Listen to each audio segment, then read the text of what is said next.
Bien, ahora voy a compartir pantalla, todos ustedes la pueden ver, y es acerca de lo que vamos a estudiar hoy día, la teología del pacto. ¿Cómo vamos a comenzar o por qué la necesidad de estudiar teología del pacto? Primero, tenemos que comenzar hablando en el Génesis. En el Génesis, nosotros lo que vemos en Génesis 1, Génesis 2 y Génesis 3 es la creación y caída y lo que conocemos en el mundo teológico como el protoevangelio, que es la iniciación del evangelio o la promesa del evangelio. En Génesis 3, nosotros vamos a ver la caída del hombre y la mujer, ¿cierto? Esta caída, para algunos en la teología, está dividido en dos partes. Algunos dicen, esta caída afectó parte del hombre, es en su parte moral y parte en su vida espiritual, ¿ya? Esto lo desarrolla mucho más Pelagio, que es un teólogo, que desarrolla la idea de que la caída no afectó completamente al hombre, sino que por el contrario, la caída lo que hace es afectar partes morales, partes espirituales, en las que el hombre no puede lograr hacer todo. Esto lo toma Tomás de Aquino, y Tomás de Aquino también desarrolla la doctrina católico-romana, en la Suma Teológica, su libro más conocido, donde él también desarrolla esta idea. Y ahí luego nace la idea de Arminio, que Arminio le agrega un punto a esto. Arminio dice que tú puedes entonces, si la caída no afectó completamente la moral y completamente la vida espiritual, entonces tú lo que puedes tener es aceptar a Cristo y decidir por Cristo. Lo que hoy día es muy común en el mundo evangélico, nosotros eso lo conocemos, el mundo evangélico está, por así decirlo, dividido, aunque no todos lo saben, pero está dividido entre los arminianos y los calvinistas, que básicamente las discusiones si la salvación se pierde o no se pierde. Esa es la gran discusión teológica. Y va de este lado, de Pelagio, Tomás de Aquino y Arminio. Por otro lado, lo que vemos en la escritura es que la caída de Adán y Eva, donde todos nosotros hemos pecado, ¿cierto? La Biblia nos habla que todos hemos pecado en Adán, nos muestra que la caída afecta completamente al hombre. Es por eso que el apóstol Pablo va a desarrollar la idea de que estábamos muertos en delitos y pecados. Quiere decir que la caída del pecado afectó tanto la moralidad como la vida espiritual. Piensen váyanse a Génesis y piensen en el texto que ustedes conocen de Génesis. En Génesis nosotros vemos que cuando comienza a hablar Eva con la serpiente, el pecado ya está presente. Solo falta la consumación en el comer de fruto. ¿Por qué? Eva le dice en la conversación con la serpiente que Dios les prohibió tocar del árbol. Dice, tenemos prohibido tocar y comer del fruto. Sin embargo, Dios nunca prohibió tocar el árbol. Dios prohibió comer del fruto. Del árbol podían dormir una siesta bajo el árbol y no pasaba nada. El tema era que no podían comer del fruto. Ya la relación diablo y mujer conversando, serpiente y mujer conversando, ya era pecaminosa en sí misma. Luego viene la consumación del pecado en el comer del fruto. Están desnudos, ellos no sabían que estaban desnudos, se ven desnudos, tienen vergüenza de su desnudez y se escapan de Dios. Cosa que hasta antes de la caída no existía. Ellos caminaban desnudos y ellos conversaban con Dios. Recuerden que el texto dice que Adán caminaba con Dios y conversaba con Dios. Eso quiere decir, porque nosotros a veces perdemos un poco la perspectiva de la escritura. ¿Por qué? Porque usted lee Génesis 1, lee Génesis 2, lee Génesis 3 en 2 minutos. Entonces puede pasar la idea de que esto pasó muy rápido. Y no, esto pasó por mucho tiempo. Adán y Eva en el paraíso vivieron mucho tiempo, muchos años sin pecado. ¿Cómo sabemos eso? Sus hijos ya habían nacido.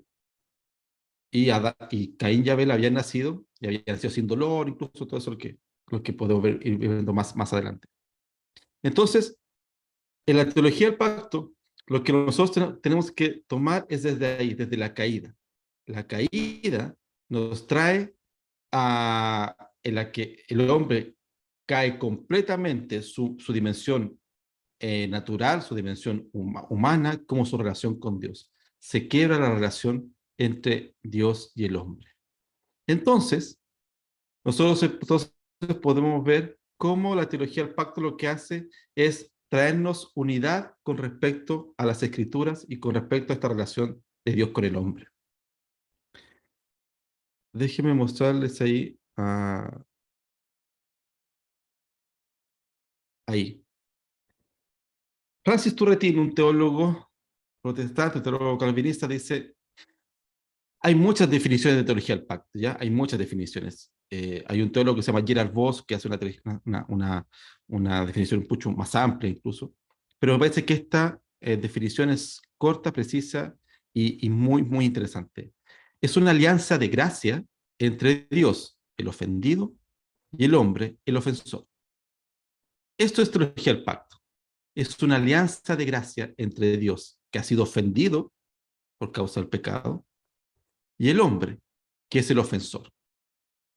Pero, ¿por qué es interesante? Porque Francis Turretin agrega la idea de pacto de gracia, como este desarrollo de la teología en la que la gracia está involucrada. Porque no podemos hablar de teología del pacto sin entender que la gracia está involucrada en todas las escrituras. Desde Génesis hasta Apocalipsis, nosotros lo que vamos a ver es un pacto de gracia. Es la gracia de Dios desarrollándose y cumpliendo sus propósitos. En la escritura, nosotros vamos a ver, para desarrollar la teología del pacto, dos palabras. Berit, que es en hebreo, y diateke, que es en griego. Estas dos palabras son palabras que nos muestran la doctrina del pacto. La palabra pacto en hebreo y la palabra pacto en griego. Interesantemente, la palabra pacto en hebreo, berit, no viene solamente de la iglesia, del pueblo judío. Es una palabra tomada de otros pueblos porque la idea del pacto ya estaba. Siempre estuvo la idea del pacto. La idea del pacto en otras culturas siempre estuvo. Para llevarla a nuestra cultura y entenderlo mucho más o un poco más en nuestro día a día. La palabra pacto estaba relacionada a lo que nosotros conocemos como, en el mundo católico romano, como mandas, ¿ya? Nosotros ustedes conocen lo que es una manda, ¿no? Que es pedir a un santo, a una imagen, a alguien, un favor, y a cambio de ese favor, que sea lo que yo quiero, entonces yo hago una serie de cosas.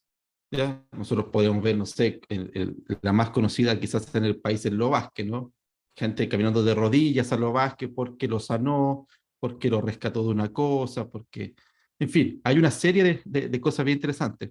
De hecho, siempre me ha llamado mucho la atención a mí, en Santiago hay una iglesia que está en la Estación Central, cerca de la Universidad de Los H, una iglesia azul que es la iglesia de los ladrones. Es muy interesante esa iglesia porque tú vas a ir a esa iglesia y ves plaquitas de, por ejemplo, gracias por el robo del líder, gracias por no sé qué robo, gracias porque... Entonces hay un montón de gracias por asaltos, ¿no? que Dios permitiendo que la gente robe, ¿no? Esa es la idea de ellos, ¿no? Dios me bendice para que pueda robar, gracias porque pudimos hacer este alunizaje. Es muy particular esa iglesia, esa capilla. Si usted pasa por Santiago, la puede ver, Estación Central, es una capilla azul y tiene estos gracias por algo, ¿no? En el texto, para nosotros, el texto hebreo, el Berit, si bien toma de las culturas que rodean al pueblo de Israel, tiene un concepto mucho más amplio. Y en diatike, en la palabra griego, la palabra diatike en griego tiene que ver con la idea del pacto con elementos de gracia y con elementos de amor. ¿Ya? Henry Bullinger, un teólogo también calvinista muy importante, dice que la doctrina del pacto es como concierto entre Dios y el hombre en el marco de ciertas obligaciones. Por parte de Dios están las promesas, por parte del hombre la condición de guardar el pacto. Y aquí esto es muy importante para entender la teología del pacto. Lo normal es que el pacto lo hagamos entre usted y yo, entre iguales. Por ejemplo, usted ha entrado a un seminario con el compromiso de estudiar, ¿no? De tener las lecturas, todo eso. Y nosotros, con la responsabilidad de decir, nosotros vamos a dar las clases, vamos a dar la lectura, vamos a cumplir con estas obligaciones. Entonces el pacto es entre iguales y dos iguales que se comprometen a ciertas cosas. Más práctico es la idea del matrimonio, ¿no? El apóstol Pablo habla del matrimonio como un pacto entre dos personas que se comprometen a ciertas cosas igualmente. Por ejemplo, cuando usted se casó, le dijeron en la salud y la enfermedad, ¿no? En la riqueza y la pobreza, ¿cierto? Estos elementos que siempre están presentes para ver que ambos se comprometen a estar de igual manera con el otro. Eso es lo distinto con Dios.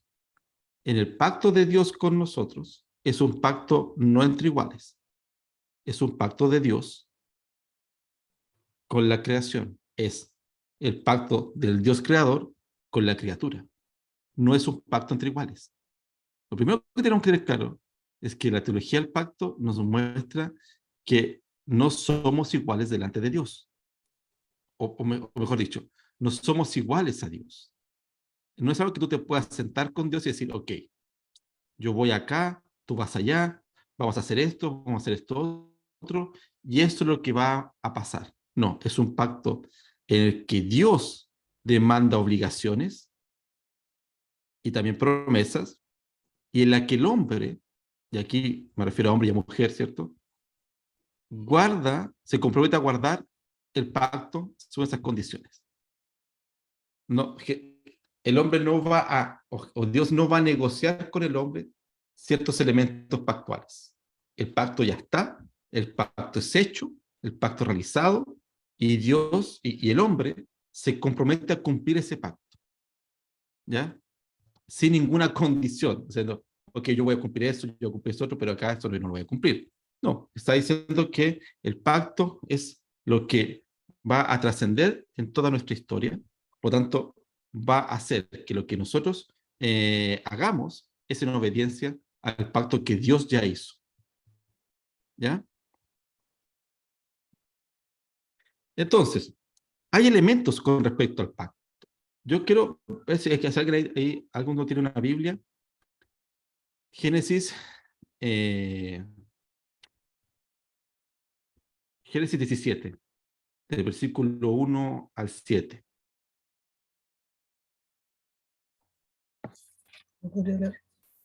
¿Todos tienen su Biblia ahí?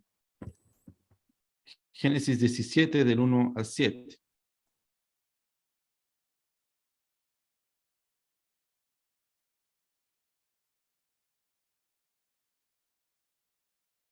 Génesis 7,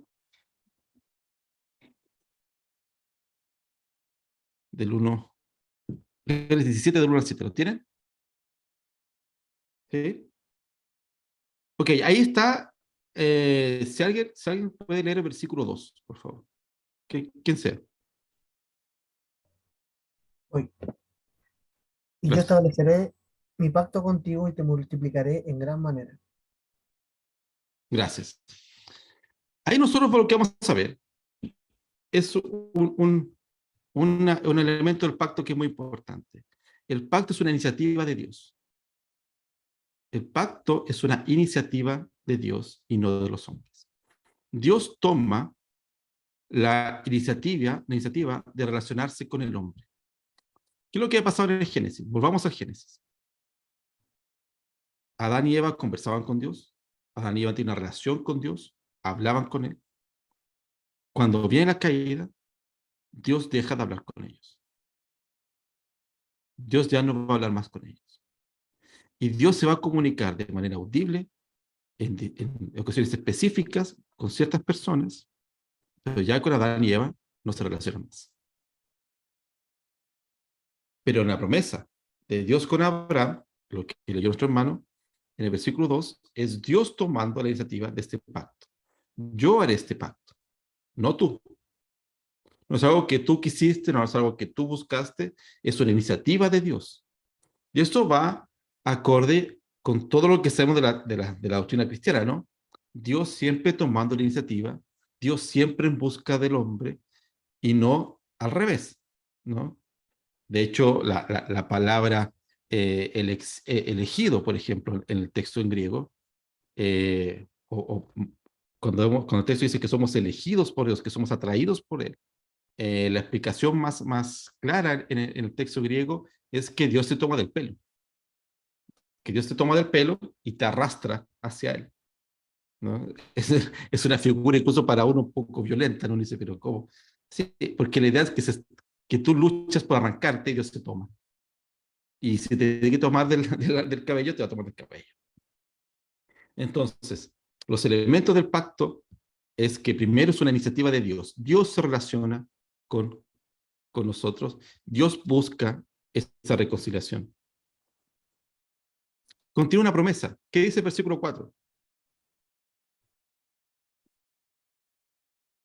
Por favor.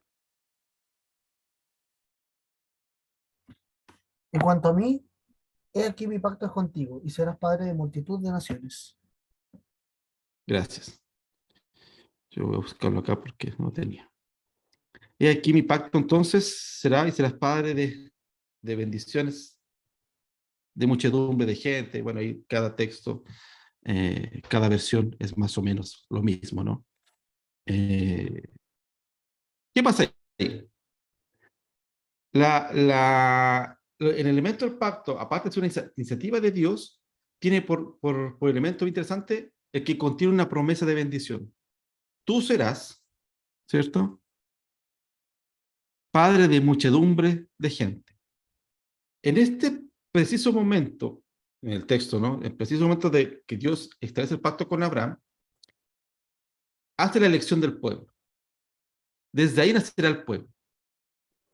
Esto tiene para nosotros muchas implicancias porque nosotros, hoy día, 2023, a, al menos que alguno haya nacido en Israel, no somos judíos de nacionalidad, pero somos parte del mismo pueblo. Somos lo que la Biblia va a decir en el Nuevo Testamento, somos la Nueva Jerusalén, somos el nuevo Israel. Y esto es interesante porque somos hijos y herederos de este pacto. Por eso es que se acuerdan cuando la Biblia dice el Dios de Abraham, de Isaac y de Jacob. Esta idea es la idea del pacto. Soy el Dios que tuvo relación con Abraham, que tuvo el pacto con Isaac, que tuvo el pacto con Jacob y que sigue siendo presente. Entonces, ese es el que trae toda la historia de alguna forma, ¿no? Soy el Dios que viene desde acá. Toda esta historia está acá presente. Y además contiene una bendición. Tú serás el padre de todo eso. Dios se relaciona con nosotros, toma la iniciativa en el pacto, pero además con una promesa, ser un pueblo, ser un solo pueblo. Esto es súper importante para hoy día, cuando está muy de moda la idea de las iglesias o de los cristianos más o menos solos, ¿no? Que no se congregan en comunidades. Las comunidades de fe son testimonio de ese gran pueblo. Por eso es que la iglesia es tan importante. Por eso, porque las comunidades de fe, lo que son finalmente, son el reflejo de esta promesa de ser un solo pueblo, de ser una gran nación. O sea, cuando Cristo venga por segunda vez, lo que irá a tomar no es a iglesias, sino que a su pueblo como un solo pueblo y hacerlo como un solo pueblo que le adore. Eso es lo que va a pasar. No va a decir, ok, voy a tal iglesia, voy a cual iglesia, no. Va a tomar a su pueblo, va a levantar a su pueblo y va a llevar a su pueblo como una sola idea, ¿no? Entonces aquí pacto será de muchedumbre o de mucha gente. Ah, pero mira además, en el versículo 6 dice, y te multiplicaré en gran manera y haré de naciones de ti, y reyes saldrán de ti. Aquí, de nuevo, volvamos al Génesis. Génesis 3:15, lo que es conocido en la teología como el protoevangelio. ¿Qué significa el protoevangelio? El inicio del evangelio, la promesa del Salvador, ¿no? Que la mujer, que la serpiente herirá, ¿cierto? Y la mujer va a pisarlo. La idea de la promesa del Mesías. Ya está en Génesis 3:15, y aquí en Génesis 17 se vuelve a repetir con el concepto de rey. De ti saldrán reyes. Jesucristo es el rey de reyes. Entonces, fíjate que los elementos pactales no son elementos tampoco o el elemento del pacto no es simplemente una idea metafórica de más o menos quedarte por ahí, sino que dice, va a venir un Mesías. Va de ti, va a salir el rey. Y nosotros cuando vemos la genealogía de Jesús, nosotros vemos que efectivamente de ahí sale el rey. Pero además, mira lo que dice, o que termina diciendo el versículo 7. Y estableceré mi pacto entre mí y ti, y tu descendencia después de ti, en tus generaciones, por pacto perpetuo, para ser tu Dios, y el de tu descendencia después de ti.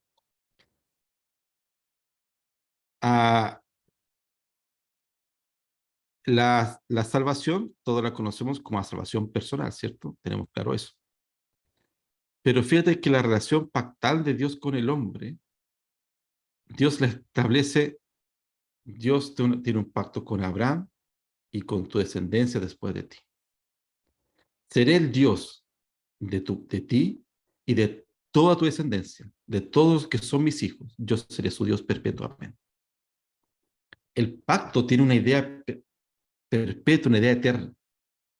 El pacto no es como nosotros lo conocemos. Ok, yo pacto contigo, tú pactas conmigo, se resuelve eso y se acaba el pacto. Ya no hay más pacto porque ya ambos conseguimos lo que necesitábamos. En cambio, Dios no dice eso. ¿Por qué? Porque lo que necesitamos es perpetuamente a Dios.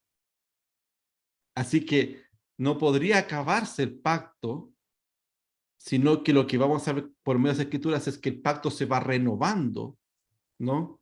Pero el pacto no se pierde, ni tiene posibilidad de perderse, ni tiene posibilidad de acabarse el pacto. El pacto es perpetuo y para siempre. Dios siempre va a estar siendo tu Dios y mi Dios. Eso es un elemento fundamental para la idea nuestra. Porque la idea entonces del pacto no termina siendo cuando Él cumpla con lo suyo, yo cumpla con lo mío, entonces se acabó. No. Dios establece perpetuidad en su idea del pacto. Pero ahí aparece entonces otra idea en la teología del pacto que es muy importante, que es la historia de la redención. Y ese teólogo nos muestra la idea de la redención de siguiente forma. El estudio de la Biblia tiene... aquí no se puede. Sí, ahí sí. El estudio de la Biblia tiene que realizarse desde una idea completa de Dios. ¿Qué quiere decir? La historia de la redención tiene como primera idea es que la historia bíblica no es tu historia. Eso es lo primero. Segundo, la historia de la redención no es una historia de una biografía de Jesús. Piensa tú, nosotros no conocemos qué pasó con Jesús desde que nació hasta los 30 años, no tenemos idea. Aparece, ¿cierto? En los 9, sabemos que aparece Jesús ahí, que está en el templo, que está con los fariseos y escribas y ahí está conversando, pero no conocemos de Jesús. ¿Quién es lo que hizo Jesús? Podemos depender de ciertas cosas. Jesús le llaman rabí. ¿Qué quiere decir? Jesús se preparó en la escuela rabínica, Jesús caminó en las escuelas rabínicas y se preparó ahí. Es por eso que, por ejemplo, muchos mitos, ¿no? Esto ya es de la mitología urbana. ¿Sí? Jesús hasta los 30 años vivió en Arabia, vivió no sé, en China, vivió acá. Hay algunos que incluso dicen que Jesús vino Obviamente fue a Norteamérica, no vino para Sudamérica, ¿no? La idea es que Jesús fue a Estados Unidos y todas estas ideas de que Jesús en esos años pasó por la vida, ¿no? Por India, por sectores así, buscando ciertas cosas. La verdad que Jesús tenía que haber sido hijo de carpintero, por tanto fue carpintero, y caminó en la vida farisaica, estudió en las escuelas rabínicas, porque por algo lo llamaban rabí. Pero ¿por qué no sabemos más de Jesús? ¿Por qué no sabemos su historia en ese sentido? ¿Por qué no conocemos la biografía de Jesús? Ve todos los evangelios. En los evangelios que tú ves, en Mateo, Marcos y Lucas, tú vas a ver, en los evangelios sinópticos, tú vas a ver 3 años de Jesús. Si tú te pones a leer el Evangelio de Mateo hoy día a las 9 de la noche, seguramente a las 12 ya tuviste leído el Evangelio de Mateo.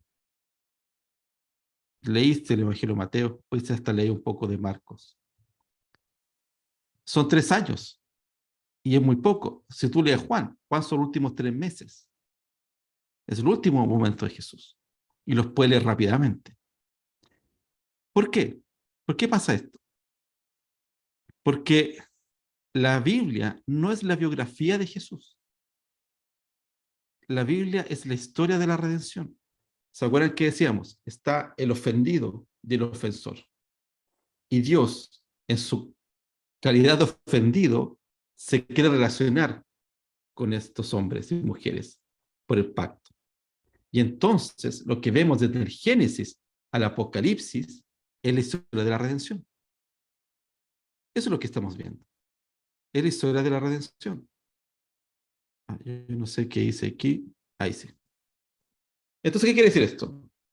Que el jardín del Edén, que se perdió, ese jardín comienza y hoy termina en la Nueva Jerusalén, en la Nueva Ciudad. O sea, la Biblia es, desde Génesis hasta Apocalipsis, es la historia de la redención. Es como esta luz pequeña que comienza en Génesis 3:15 termina con la nueva ciudad, en una ciudad llena de luz. Donde incluso el texto dice, ya no habrá más sol porque el brillo de Dios iluminará todo, ¿cierto? Eso es lo que estamos esperando, la nueva ciudad. Por lo tanto, la historia de la redención es, desde Génesis a Apocalipsis, una sola historia, no varias historias, sino que una sola historia que se va desarrollando y que es cómo Dios va en búsqueda de ese hombre, establece su pacto de salvación hasta que llega Jesucristo y Jesucristo va a volver por segunda vez por su iglesia. Entonces, ¿por qué esto es importante?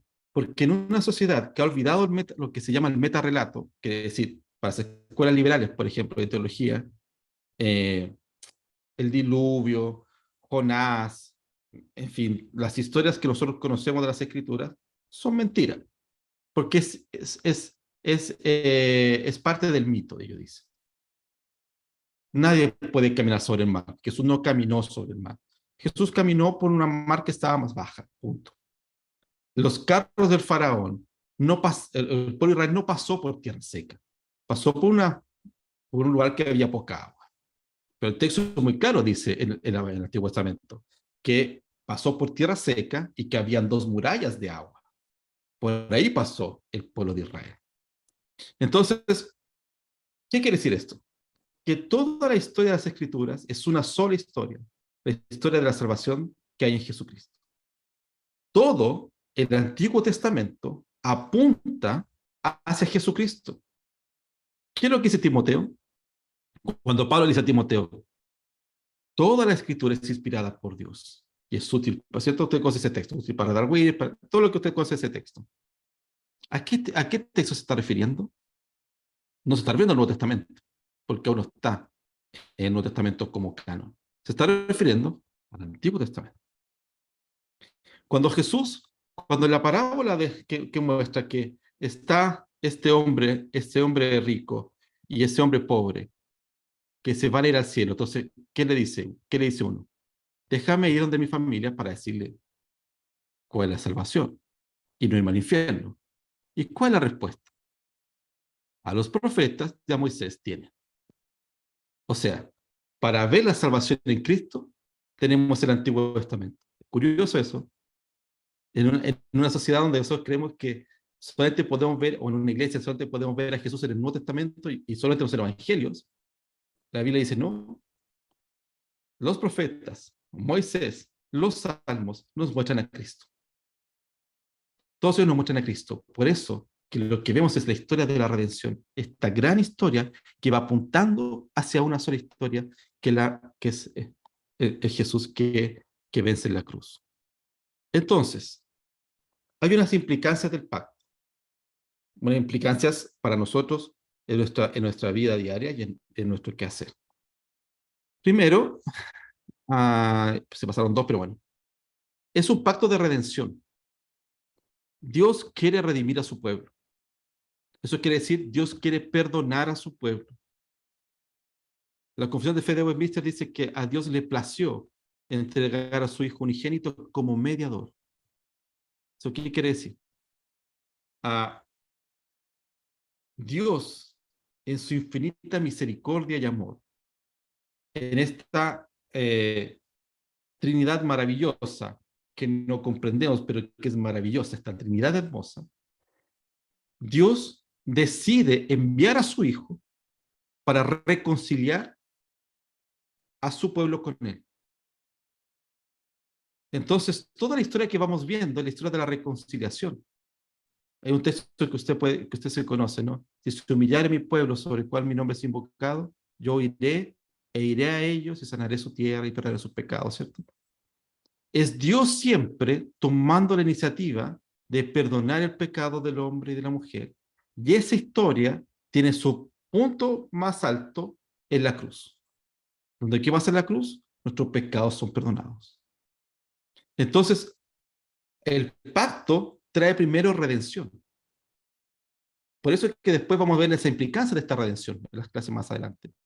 Pero primero que para ti, para mí es un acto de redención. Segundo es un pacto de amor. Busca ahí en Romanos 5, 8 al 10, por favor. Romanos 5, del 8 al 10.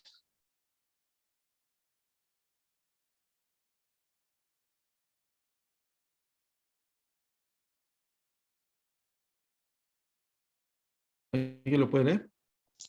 Amén. Yo lo tengo aquí. Oh, perdón. Dele nomás, hermana. Léalo nomás. Gracias. Mas Dios muestra su amor para con nosotros en que siendo aún pecadores, Cristo murió por nosotros, pues mucho más estando ya justificados en su sangre, por él seremos salvos de la ira. Porque si siendo enemigos fuimos reconciliados con Dios por la muerte de su Hijo, mucho más estando reconciliados seremos salvos por su vida. Gracias, hermano. Muchas gracias. Mira, quiero que veas ahí. Porque si siendo enemigos fuimos reconciliados con Dios por la muerte de su Hijo. Éramos enemigos de Dios. Eso nosotros no lo podemos olvidar. Eso es algo que tiene que quedarte muy claro en tu vida de cristiano, es que tú y yo éramos enemigos de Dios. No es como, no, yo no pescaba a Dios, yo estaba tranquilo, ¿no? Estaba tranquilo, yo ni lo odiaba ni lo amaba, ¿no? Estaba en estado intermedio, ¿no? Estaba en estado de que ni sí ni que no. Como diría una antigua canción, ni chicha ni limonada, ¿no? Estaba ahí, estaba tranquilo. No, la Biblia es muy clara. El que no está conmigo está en mi contra, punto. No hay doble lecturas en esto. Me ama, me odia, punto. Nosotros éramos enemigos, así que odiábamos a Dios. Y siendo enemigos, entonces, ¿qué dice? Porque siendo enemigos fuimos reconciliados por la muerte. Mira, es un acto de amor de Dios. El pacto es esto. Dios ama a sus hijos. Y Dios ama a su pueblo. Y para que su pueblo no quede huérfano, no quede sin padre, Dios envía a su hijo para que ese hijo nos haga hijos a nosotros. Ahora tú eres hijo. ¿Por qué? Porque el Hijo de Dios murió en la cruz. Y una vez hijo, para siempre hijo. Nosotros nunca dejaremos de ser hijos, ¿no? Gracias a Dios por eso. Entonces es un pacto que nos muestra el amor de Dios. Además es un pacto que trae consuelo. Me encanta esta palabra. Tetelestai. Es la palabra en griego, ¿no? Cuando Jesús dice consumado es. Está pagado. Tetelestai es eso. Está pagado. Ya no hay más deuda. Esa deuda que se provocó en el Edén, en Génesis, donde caímos y pecamos y fuimos, y desde ahí en adelante éramos odiados, que odiábamos a Dios, que éramos rebeldes, estábamos muertos en delitos y pecados. En la cruz, Jesús dice, está pagado. Tetelestai. Pagué esta deuda. Ya no hay más deuda. Por eso que nosotros no somos deudores del sacrificio. El sacrificio está pagado. Lo que pasa, y ahí en la teología se llama ese concepto de el ya y el todavía no. ¿Ya? ¿Qué significa ya y todavía no? ¿Ya somos salvos? Sí. ¿Ya somos perdonados por Cristo? Sí. Ahora, ¿somos totalmente sin pecado? No, aunque ha pecado nosotros. Aún vivimos en esta creación, aún vivimos bajo las consecuencias del pecado. Le voy a dar un ejemplo práctico. Usted va a tener que leer capítulos de libros. Yo no le voy a preguntar si usted leyó, usted va a tener que decir que declara que leyó esa lectura. Eso es una declaración de lectura. Usted va a decir, por ejemplo, el hermano Abner va a leer toda obra buena de Tim Keller, el capítulo que tiene que leer, y va a decir, yo declaro haber leído fielmente el libro, o este capítulo. Si lo leyó o no, yo no sé. Ahora, puede que alguien en su pecado diga, lo hago ahora y después lo leo. Pero yo no voy a saber. Aún quedan resabios de nuestro pecado. Mentimos, ¿cierto? Somos infieles.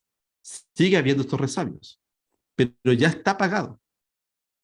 Ahora, cuando Cristo venga, ¿qué va a pasar? Va a sacar el pecado completamente y ya no habrá más posibilidad de pecar. Ahí San Agustín dice que hay tres estados. El estado de puedo pecar,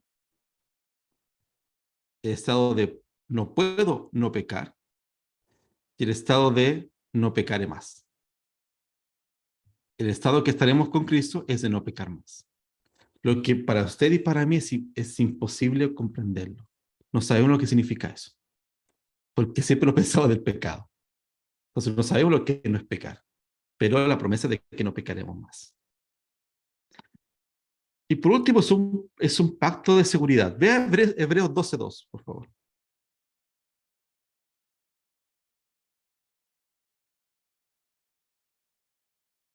Hebreos 12, capítulo 2. Capítulo 12, versículo 2.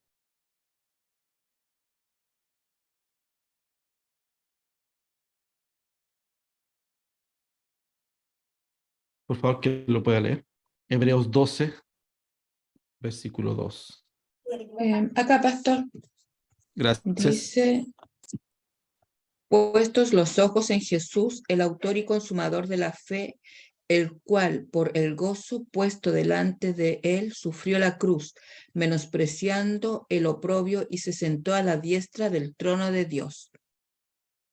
Gracias, gracias. Mira qué interesante. Puesto los ojos en Jesús, el autor y consumador de vuestra fe. El pacto trae seguridad, no incertidumbre. El pacto no es una incertidumbre para nosotros. No es que irá a pasar. Irá a pasar cuando justo Cristo venga. ¿Qué va a pasar cuando justo Cristo venga? Y yo... Imagínate esto, imagínate esta imagen. Tú vas caminando por tu casa, te resbalas y te caes. Y cuando te caes, dices un garabato. Porque nadie que se cae dice Salmo 91, ¿no? Entonces, se cayó, dijo un garabato. y suena la trompeta. Cristo viene. ¿Qué pasa conmigo? ¿Me voy o no me voy? Dije un garabato al segundo que Cristo viene. O sea, caí, dije el garabato, ¡fum! Los cielos abiertos. Te escuché. Yo sé lo que dijiste. Qué terrible, ¿no? Entonces yo no me quedo. No. No. El pacto trae seguridad porque quien hace el pacto es Dios, el autor y el consumador de la fe. Tú no eres autor de la fe y tú no eres el consumador de la fe. Tú no das seguridad a tu fe. Tu fe no tiene ningún valor sino quien es Dios quien da esa fe. Tú puedes decir, tengo fe en esto, tengo fe en aquello.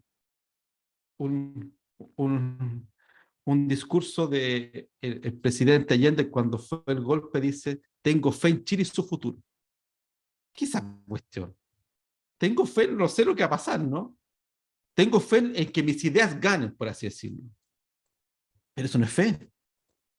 La fe correcta tiene un autor, Dios. Tiene un consumador, Jesucristo. Él es la fe perfecta. Por eso que dice que tengo un autor y consumador de la fe, el cual, por el gozo, mira esto, por el gozo puesto delante de él, sufrió la cruz. Nadie está feliz en la cruz. Pero dice, hay el gozo de la cruz. ¿Por qué? Porque venció la cruz. Porque la muerte no lo detuvo. Tú y yo tenemos un Salvador que vive y reina. No tenemos un Salvador en una cruz o en una tumba. Tenemos un Salvador que vive. Entonces, menospreció lo propio y ¿qué hizo? Se sentó a la diestra del trono de Dios. El pacto no trae inseguridades a tu vida. El pacto trae seguridad porque es Dios que la da, no tú. Imagínate si dependiera de ti el pacto. ¿Cuántas veces tú rompes ese pacto? Vamos a un ejemplo bíblico. Pedro se para frente a Jesús. Yo jamás te voy a negar. Doy mi vida antes de negarte. Yo no voy a negarte. Yo voy a estar contigo siempre. ¿Qué hizo Pedro? Lo negó 3 veces. ¿Qué hicieron los discípulos? Ninguno estaba ahí. Todos arrancaron. Salvo Juan, se había quedado. Los demás, todos huyeron. Jesús muere. Va a la tumba. ¿Qué pasó con los discípulos? ¿Qué estaban haciendo? Pescando Pedro y Juan. O sea, Pedro y sus hermanos estaban pescando. Todos se habían ido. Nadie sabía qué hacer. Ninguno creyó en la resurrección. Había una lectura feminista que dice, no, pero las mujeres creyeron. No. Las mujeres fueron ¿a qué? A limpiar el cuerpo. Las mujeres fueron a echar los aceites al cuerpo que se estaba putrefactando. Eso estaba haciendo. Nadie creyó en la resurrección de Jesucristo.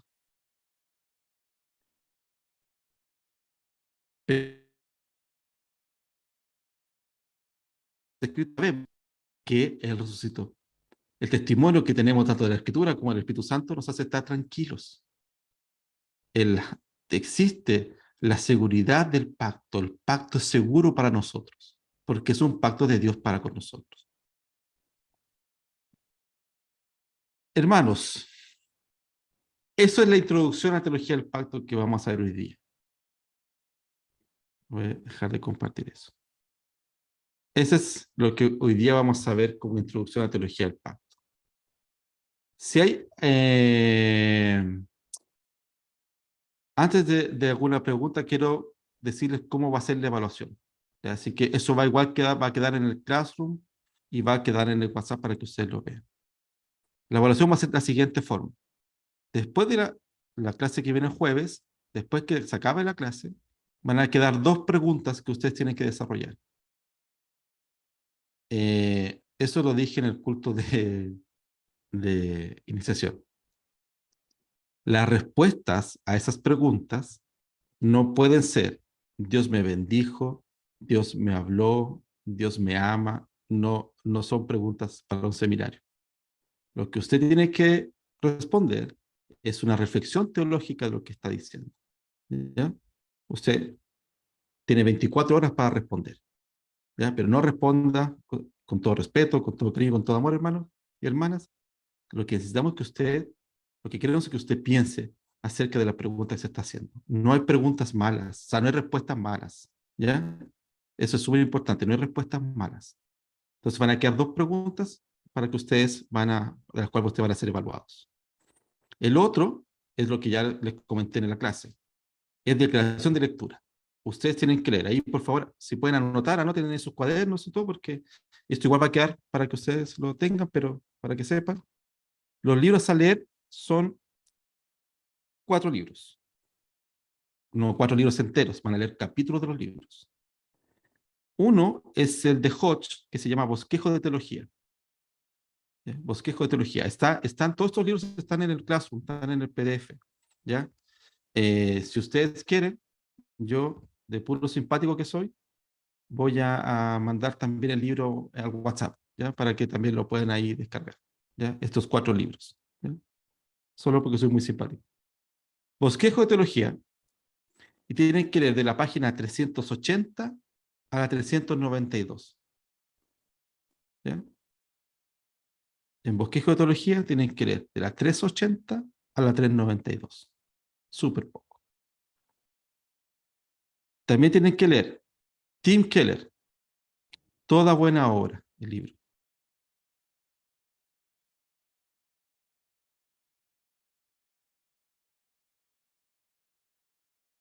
Este es de la página 35 a la 67. También es poco, ¿ya? Porque es un libro chico. De, de Pastor Bruce, de F.F. Bruce, que se llama el libro Pablo, Apóstol del Corazón Liberado, de la página 133 a la 144. Y del libro de Sproul, Todos somos teólogos, ¿Me puedes es la repetir el 170. de Pablo? Sí, la 133 a la 144. Y de R.C. Sproul, Todos somos teólogos, se llama el libro, es la de 179 a 185. ¿Ya? Estos libros que ustedes, estos capítulos que ustedes van a leer, ¿qué tienen que hacer con ellos? Mandarme un correo. Voy a poner mi correo ahí, o sea, o en el Classroom, no me acuerdo dónde tenía que hacerlo. Pero puede ser en mi correo. Voy a dejar mi correo ahí para que usted lo... Es una Mejor lo clase. hacemos ¿Cómo? en el Perdón. Classroom. Lo hacemos en el Classroom El mejor. Classroom, ya. Sí. Así es. Ya, perdón. Perdón, gracias, hermanos. En el Classroom tienen que ustedes poner, declaro haber leído fielmente estos libros o estos capítulos. Eso es. Declaro haber leído fielmente esto. ¿Ya? Si usted fue fiel o no, el Señor sabrá. Yo no me voy a meter en eso. ¿Ya? El Señor juzgará sus corazones. ¿Ya? Eso es. Y la tercera tarea, que es la tarea final del curso, es una...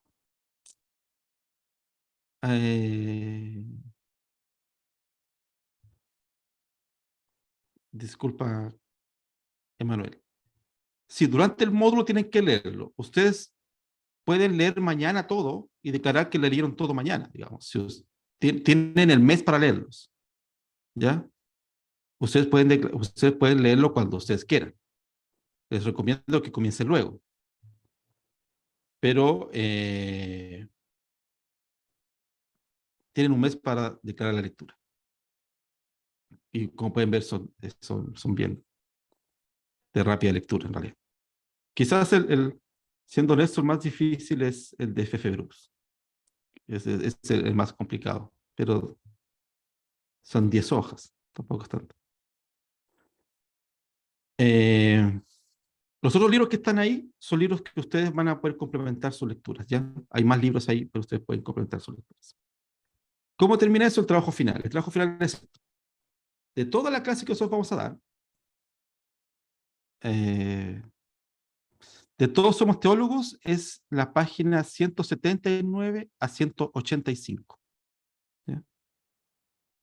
Como digo, de todas maneras, esto va a quedar todo ahí para que ustedes lo puedan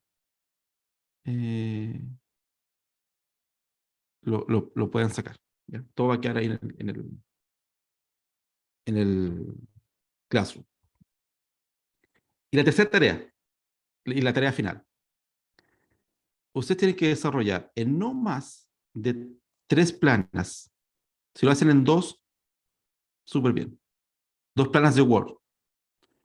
Yo di las instrucciones, ¿no? Tiene que ser en Times New Roman, 12, interlineado 1,5. ¿Ya? Así tiene que ser. Entonces, ¿ustedes qué tienen que hacer? Terminando las clases, terminando el ciclo de los ramos, elegir un tema de los que nosotros vamos a tocar y desarrollarlo. Por dar un ejemplo. Cuando Jesús, eso lo pueden hacer incluso, esta idea que estoy dando, incluso la pueden, si uno quiere hacerla, también la puede hacer. No hay ningún problema. Cuando Jesús, a Jesús lo visitan, ¿cierto?, los discípulos de Juan el Bautista. Y le preguntan, ¿tú eres el Mesías? ¿Tú eres el que estamos esperando? Jesús responde, sí, yo soy. E infórmale esto a Juan el Bautista. Y ahí le cuenta el tema de los milagros, la predicación, pero Jesús agrega una cosa. Y los pobres están escuchando el mensaje. Entonces, por ejemplo, una idea de trabajo. La relación de la pobreza en la redención del Evangelio. Porque acuérdense que los pobres no estaban contemplados dentro del pueblo de Israel para escuchar el Evangelio. Los pobres estaban apartados. Así que a los pobres no se les predicaba el Evangelio. Cuando Jesús viene, y ahí vamos a ver el concepto de redención, todas esas cosas, redime esto y agrega a los pobres al mensaje del Evangelio. Entonces, por ejemplo, tiene un buen tema. No es que Jesús ama más a los pobres que a otros, pero incluyó en su predicación a los pobres. Ahí también puedes ver el tema de la mujer. ¿Jesús es feminista? No. Los fariseos eliminaron a la mujer. Y Jesús dice, no, la mujer tiene un rol importante. Y debe escuchar el mensaje. Y debe ser parte del ministerio. Debe ser parte de nosotros. El aposento alto que habían los hombres y evidentemente las mujeres orando. El rol de la oración, por ejemplo, en la mujer es muy interesante. Entonces, ustedes tienen que tomar un tema y desarrollarlo en no más de 2 a 3 páginas. No más de eso. De nuevo, con sus palabras, con todo, pero ¿qué es lo que ustedes piensan de eso? ¿Cómo ustedes ven eso? ¿Cómo ustedes ven que los pobres hayan sido integrados nuevamente al Evangelio? Que se les predique la palabra ahora. ¿Por qué Jesús hace eso? ¿Cómo Jesús hace, por ejemplo, el tema de la autoridad también? Un tema que está también muy de moda hoy día, ¿no? Y ahí el apóstol Pablo, ¿no? En Romanos 13, ¿no? La autoridad les dada la espada. Interesante también con respecto al tema de la autoridad. O toda utilidad es puesta por Dios. Sí, también estarán en el Classroom las instrucciones. Todo estará en el Classroom, ¿ya? Yo estoy explicando ahora a grandes rasgos y todo estará esto en el Classroom. Nuestro Manuel Abner, él es el encargado de... Yo le mando la información a él y él va a subir toda esa información para que usted la tenga, ¿ya? Pero esos son los temas. Pues nosotros vamos a ver varios temas. Usted puede elegir un tema, elija un tema de la clase y desarrolle. Como le digo, son 2 planas de Word para que usted la desarrolle y pueda ser evaluado, ¿ya? Hermanos, ¿hay alguna pregunta? En el WhatsApp del grupo está mi teléfono y voy a dejar mi correo para si alguien necesita alguna cosa, me puede enviar un correo, ¿ya? No prometo responder tan rápido, pero trataré de responder lo más rápido posible. Pastor, Menos si es lunes. ¿Sí, quién habló? ¿cuántas clases son y son todas seguidas por semana o va a haber alguna semana que se pause o algo por el estilo? Son 5 clases. Quiere decir, son 5 semanas y no se va a parar ninguna. En Teología del Pacto no hay ninguna. Esto da más de un mes entonces, no es un mes, sino que un poco más. Sí, un mes y una semana. Sí, más o menos. Sí. Son Eso 5 va a dar. clases y la última semana queda para entregarlo el trabajo final, si El alguno trabajo. que para que el pastor revise y entregue las notas y todo eso, la retroalimentación, todo eso. O sea, sería 6 clases, pero son 5 donde vamos a estar por Zoom y las últimas son para trabajo y notas. Sí. Y yo estoy enviando al WhatsApp, todos lo van a recibir ahora, el módulo, o sea, el programa, ¿ya? Lo envié recién a sus correos, o sea, al WhatsApp del grupo. Así que ya debe haber llegado. Hermanos, ¿alguna otra pregunta? Pastor Eduardo, solamente Dígame. una solicitud para los alumnos, que cuando pongan los nombres, por favor, pongan los nombres y los apellidos.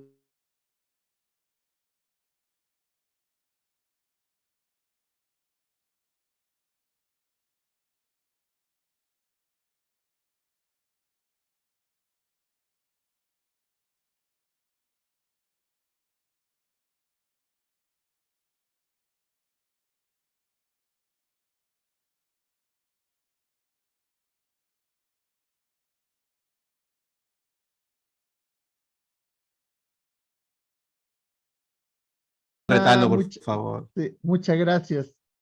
Gracias porque ahí agregaron de inmediato. Víctor, gracias, Víctor. Tengo el iPad de Sergio F. Sergio Lara. Sergio Lara. Lara. Ya. Lara. ¿Y Nelson? Nelson Rojas. Rojas. Ya, si alguno de ustedes tiene contacto con los que faltaron, perdón, Pastor Eduardo, recordarles que uno, por asistencia para poder aprobar el módulo, pueden faltar a una sola clase. ¿Ya? Sí. Entonces, los que no están, ya faltaron a la clase. ¿Vale? Exacto. Eso, Pastor. Yo con esto para llevar el control de la asistencia. Gracias, pastor. Es como un ángel, pastor. Tan de blanco. Tan puro. Eso, hermanos. ¿Ninguna pregunta más de la clase? La próxima clase ya, alguien levantó la mano. ¿Quién levantó la mano? Yo. Gracias. A Pregunta. propósito de lo que decía el pastor recién, en caso de falta o algo así, la justificación, o sea, ¿se puede justificar? ¿Tendría que ser por qué medio? ¿Licencia médica? ¿Certificado de función? ¿Qué cosa? Con una carta firmada por Dios. Si no, no se puede. Sí, tienes que justificar. Tienes que justificar la falta. Pero solo a una es sin justificación. Lo que pasa es que como son 5 clases, si faltaras, por ejemplo, a 3, ya faltase a más del 50%. No tendría forma de aprobar. Es por eso. Que parece que... es que el hambre se le cerró el Zoom, dice. Ya. Hermanos, ¿nada más? Entonces, la próxima clase vamos a ver ahí ya más de teología del pacto y luego vamos a ir viendo el señorío de Jesús y la redención cultural, que son los temas también a tratar en esta clase, ¿ya? El señorío de Jesús y la redención cultural. Les invito a tener un momento de oración, ¿les parece? Oremos al Señor antes de terminar nuestro tiempo de clase. Oremos.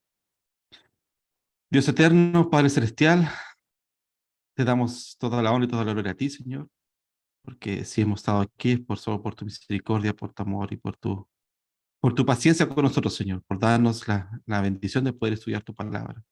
Señor, te pedimos que tú nos bendigas en este estudio, que podamos ir día a día aprendiendo más, conociéndote más y descansando en tu soberanía, descansando en el pacto maravilloso que tú has hecho, ese pacto que nos da tranquilidad, que nos muestra tu amor y tu misericordia.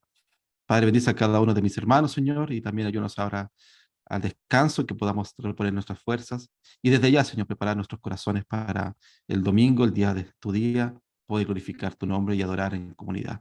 Te rogamos, Padre, todo en el nombre de Jesús. Amén.